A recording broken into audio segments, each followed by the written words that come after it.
que sair naquele momento da Transamérica, uma outra direção. E por conta de questão financeira também, eu não tinha um reconhecimento financeiro. E já começava a ter um reconhecimento profissional. Sim. E eu tive que sair. No final de 2019, minha narração maior que eu tinha feito na carreira até então, obviamente. Sim, sim. E acabei saindo. Então, assim, foi um negócio meio maluco, né? E quando eu coloco que eu saí, eu comecei a perceber que eu já tinha um tamanho no meio, porque primeiro eu fui pra Band News, Claro. e logo depois da Band News a Tupi me fez o convite, aí eu fui pra Tupi. Mas numa cabeça já, e a minha conversa com eles lá na época foi, cara, eu tenho uma cabeça muito de renovar a forma de se fazer rádio. Legal. A minha cabeça era essa, já. Então eu já consumia muito podcast. Não tava no que tá hoje, né? Mas os de áudio, né? Tinha os de áudio e tinha os de vídeo. Iniciando o vídeo. Já o Flow Podcast, já tinha o Inteligência Limitada. E Podpah tinha também. o Podpah no guarda-chuva do Flow. Sim. Era o primeiro podcast ali no guarda-chuva do Flow e tal. Sim. E aí eu comecei a ver aquilo, eu falei, cara, isso nada mais é do que rádio. Com imagem. Exatamente, é isso aí. Então, assim, tu ganha um outro paradigma. Então, na reunião que eu tive com a galera da Tupi, me foi prometido algo que eles não conseguiram cumprir. Depois é difícil mesmo você quebrar com o tradicional e tudo mais. Mas que nós... Sorrisinho, mas deixa quieto. Podia forçar um pouquinho, mas tudo bem. Mas Claro. numa estrutura de vídeo, que até hoje as rádios do Rio estão para trás. A minha briga é essa, inclusive. Sim. Então, assim, a estrutura de vídeo que me foi prometida não me deram depois. E dessa renovação e tal, eu cheguei a citar a Rádio São Paulo na época da reunião. Olha o que eles fazem aqui, olha o podcast surgindo aqui. Então, ideias nesse sentido. E aí, quando eu entrei lá, eu vi que as portas estavam fechadas para mim, assim, em termos de criação. Né? Então, você está numa equipe onde você chega, você é garoto. Então, você não vai, você vai ter um espaço menor, tudo mais. E Tá chegando agora, já Tá que chegando tá na agora, janela, aquela coisa toda. E eu sempre Eu entendo bem como é que funciona isso aí. E eu sempre fui um revoltado com o meio, assim, porque eu acho que as coisas, elas no Rio, principalmente no Rio, cara, a gente tem viajado muito, eu bato muito essa tecla. As coisas no Rio muitas vezes ficam para trás, que a gente tem uma forma de muita camaradagem de se lidar com empresas. Então, assim, em São Paulo, em outros lugares do Brasil, se pensa mais no negócio do que na camaradagem. Mais profissional. É mais profissional. Perfeito. E no Rio, não. Muitas vezes a camaradagem está à frente do negócio, o negócio começa a se... Ou uma reserva de mercado também. Também. Ah, sim. Esse é um ponto importante. Não vamos dar esse passo, porque essa galera aqui não vai dar isso junto. Sim. Isso. Então, vamos manter esse aqui, esse organismo. Sim. E aí eu cheguei um dia revoltado na redação, assim, falando, não ele já aguento vinha. mais. Já vinha falando todo dia, o Matheus me ouvia muito, né? O Matheus, o nosso produtor e tal. E a gente- Matheus Garotinho, grande figura. Abraço, Matheus. Pô, E a gente, nesse processo, também tava ganhando intimidade um com o outro. Porque ele se aproximou primeiro do Matheus, mas logo depois a gente começou já a trocar muita ideia. Isso. Então, assim, Aí perceberam uma afinidade, assim. aí, por questão que ele falou, né? Não me deram o que me prometeram. E isso fez parte como? Botar ele, por exemplo, para fazer programa de internet comigo. Sim. Só que o programa de internet é aquilo, né? Na Hora da Voz do Brasil tem um programa na internet. Não é dado um... Não é porque estamos fazendo um programa no YouTube, não. Faz lá no YouTube. sabe? Sim. E nisso eu era um comentarista. A internet é vista como menor. menor. Quando na minha lógica de cabeça é o contrário. Agora tá mudando. Exatamente. Na verdade, tudo é internet. Tudo é né? internet.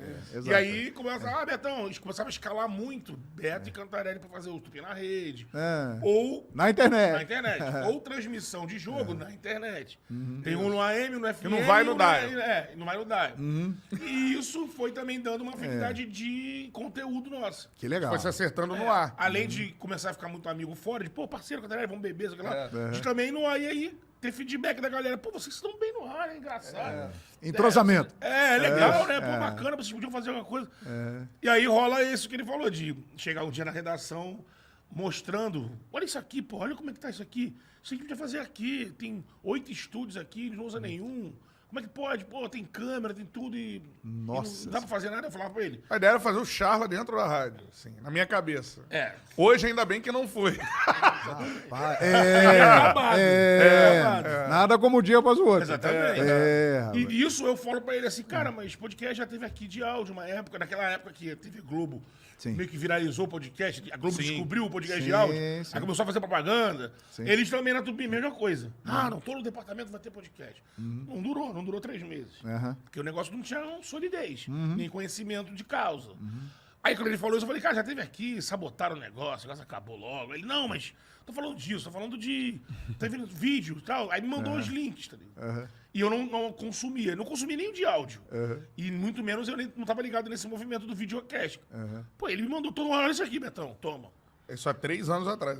Isso aí em 2020. Impressionante. 3, 4 né? anos. 2020. Depois eu vou contar uma historinha que tem mais ou menos essa época aí. Pra lembrar de vocês. Tava a pandemia, né? rolando. Começou a explodir o lance dos reacts, né? Da Sim, galera. sim. E aí quando eu assisto aquilo, o João, Sim. entrei numa. Até meu irmão que tá aqui fora, ele sabe que eu ficava com ele na varanda de madrugada, assim, falando, mostrava pra ele, olha isso aqui, cara. Olha isso aqui. E comecei a ver. Uma revolução estava acontecendo. Aí eu comecei a conversar com ele, falei, Cantarelli, essa parada aqui, como é que tá isso aqui? Quantos tem isso aqui? Ele falou, não, esses que eu te mandei são os principais. Mas tem uma galera fazendo, mas esses são os melhores e tal. Foi quando eu cheguei pra ele e falei, cara... E já tinha conversado com meu irmão também pra Dedéu, assim, mostrei pro meu irmão, falei, cara, o que tu acha de a gente fazer isso daqui? Olha aí que legal. Pegar essa ideia, que eu não tava ligado, a ideia dos caras, eu fiquei assistindo, os caras tinham uma ideia de quê? De liberdade, de formato mais livre, de ter aquela coisa. Falei, Cantarelli, existe isso aqui de esporte? De futebol? De futebol, ele? Não. Barato, hein, cara? No Brasil não tem. Que barato. E no Rio tem alguma coisa? No Rio não tem nada, nem de Pois futebol, é. nem de nada. Esse é o lance. É. Quando eu pensei assim, podcast e esporte, Charla Podcast, Rio de Janeiro, que é onde estamos, Charla Podcast. Aí não eu- tinha nenhum não podcast tinha de nenhum. nada Não no tinha. Rio. Incrível isso, né? Aí eu falei pra ele, e aí, loucura. cara, vamos fazer isso daí? Eu e você, a galera gosta da gente junto. E a gente pega, e a gente já é meio assim mesmo, não gosta muito de ficar se tolindo ali no ar, a gente gosta de ser solto. Vamos fazer o nosso Então vocês produto. foram empreendedores. É. Falaram, vamos lá. Mas tô dizendo sem pensar, vamos ser empreendedores. É. Vamos fazer algo. É isso que eu queria perguntar. Vocês imaginavam que isso estaria acontecendo, o Charla Podcast? O que Não. passava na cabeça quando vocês tomaram o impulso de tomar esse Eu passo? tinha, essa cer- decisão? tinha certeza que não daria certo. É mesmo, Cantarelli? Por quê? Ele falou assim, Eu vamos fazer. Mas não estava sei. redondamente enganado, É, graças a Deus. ainda bem. Ele falou assim, vamos fazer, mas nem olha pra resultado, porque vai demorar um ano assim, ninguém vai ver um ano. Aí, Tipo, vamos nos divertir? isso aí. Isso até foi bom, sabia? É, porque assim, na minha cabeça, eu sempre tive 2 prioridades na profissão. Uma é narrar. Sim. Sempre quis ser narrador de futebol, pra mim a meta. Sim.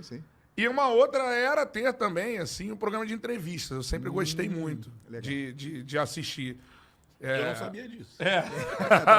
Revelações, não fala, João? Olha aí que Só maravilha. que se não fosse o Charla, eu não me imagino que nenhuma emissora teria me dado uma chance Olha só, cara. de ter um programa de entrevista. Isso aí é que é muito... O que foi, Betão? Que você Não, isso que ele lembrou, falou assim? é perfeito. Eu acho. Porque se não fosse o Charla, eu acho que eu, por exemplo, tinha alguns sonhos fora do rádio que hoje, pelo Charla, eu vejo com possibilidade de realizar. E não sei se eu tivesse nesses 3 anos fazendo o que eu fazia na Tupi, mesmo que ganhasse espaço para comentar mais, se eu estaria tendo o acesso que ele também está tendo com a certeza narração, não. não teria acesso com você. Sim. A gente podia ser amigos, se falar, porque a gente é do Sim, Rio, claro, você, é um cara- claro. você não é estrela, você é um cara que não é afetado. Tamo junto. Se a gente se esbarrasse aqui no Rio, você ia ser parceiro. Claro, né? lógico, Mas, digo assim, oportunidades que estão pintando, Sim. coisas estão acontecendo. E cada vez mais, né? Aliás, a minha história com esses caras é a seguinte, e é interessante. Eles estão contando aí um lance de 2020, pandemia, aquele momento difícil, mas que gerou várias oportunidades, inclusive para vocês. Exatamente. No ano de 2021, eu trabalhava na ESPN. E aí eu recebi um convite deles para participar do Charla Podcast. E eu tinha que pedir autorização para a ESPN. E aí eu fui até a assessoria de imprensa da ESPN e falei, olha, eu fui convidado para participar de um podcast lá no Rio de Janeiro chamado Charla, e a ESPN não costumava liberar muito, não. Verdade. Tinha um certo rigor. Aí o rapaz responsável pelo setor do departamento lá de comunicação virou para mim e falou assim, o Charla, aquele que o Barroca falou que o Felipe Luiz acabou com o esquema tático dele no jogo, porra, tá liberado, pode ir. Foi aí a virada de chave? Foi. Foi. Essa... Que a gente nem tinha noção disso aí, né? Não. Quando você contou pra gente, falou, que isso? Incrível, cara. O cara na hora liberou. Eu falei, eu vou ter que pedir umas 2, 3 vezes. Aí aquele lá do Barroca, pode ir, tá liberado. É. Foi aí que... Foi. Foi. Porque assim, João, eu sempre acredito, assim, eu sou muito crítico com o meu trabalho, no caso, nossa, de equipe, com o nosso trabalho. Sim. Né? Então, assim, sempre fui.